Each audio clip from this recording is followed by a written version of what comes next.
Приехал я в старое место, где ловил головлей и рыбка. Решил попробовать туда. Вот, только приехал, были поклевки уже.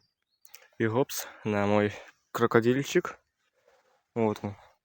У нас редкость поймать карася именно в речке, потому что, ну вот он, такой нормальный. Тем более вот на кормушку.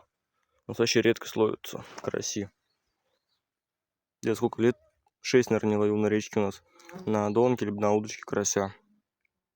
Результат покажу еще в конце, что будет. Попался вот такой вот красавчик. Жерешок небольшой. Ну, его сейчас пускать буду. Ага. Так, мелкий. Вот он.